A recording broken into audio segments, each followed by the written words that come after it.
nimemshangaa sana Mungu kuwa mgeni rasmi kumwakilisha Mheshimiwa Mbunge, cheo kikubwa kabisa katika taifa letu.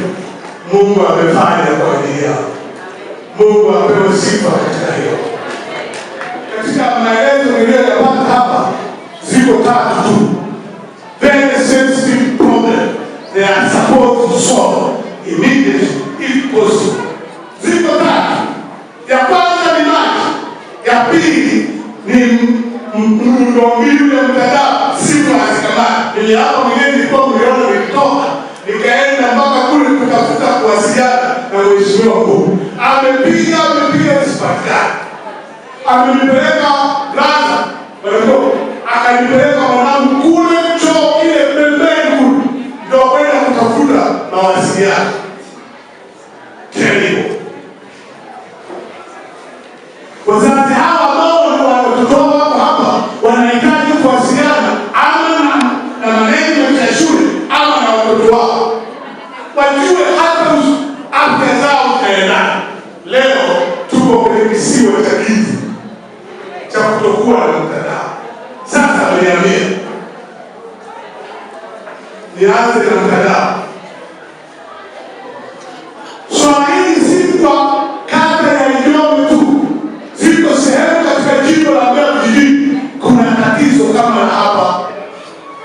Baada ya kuingia bungeni na ameorodhesha sehemu ambazo mitandao haukamati, minara ya simu hakuna, akaenda kwa waziri anayehusika na mawasiliano. Ndivyo alivyoniambia mseme. Na anasikia, na kwa sababu hii liko live anasikia kwamba nilichomwambia mwakilishi wangu aseme ndicho hicho ninachosema. Sitaongeza wala sitapunguza. Sitaongeza kwa kulipendeza kwake, isipokuwa nitaeleza katika kweli. Kwamba tunawasiliana na waziri ili katibu mkuu wa wizara inayohusika atoe kibali kwa makampuni ya simu waweze kuleta minara kwenye sehemu katika jimbo hili ambapo hakuna mawasiliano. Hilo ndilo jibu aliloniambia. Immediately ndani ya mwaka huu swala hili linaweza likawa imetatuliwa. Hilo ndilo jibu aliloniambia.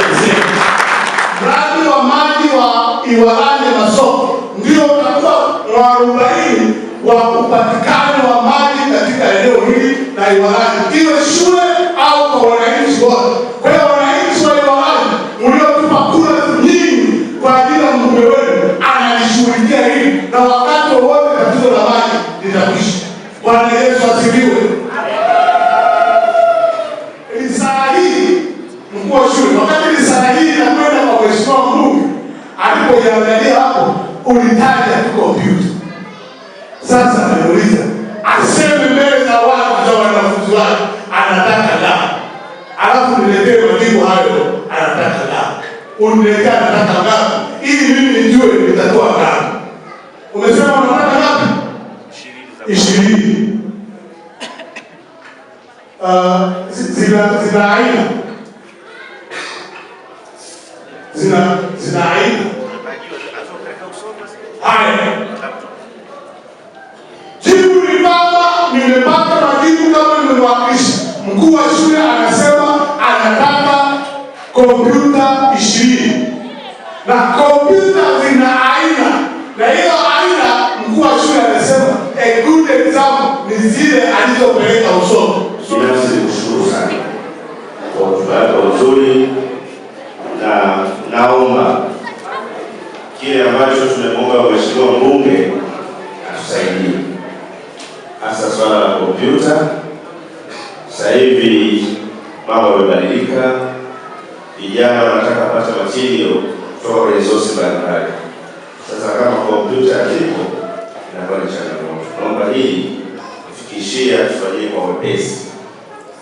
Pia swala la maji, naomba namba tufanyie kazi haraka, kwa sababu tunaenda kupokea kidato cha 5. Hatujui tutatoka wanafunzi kiasi gani.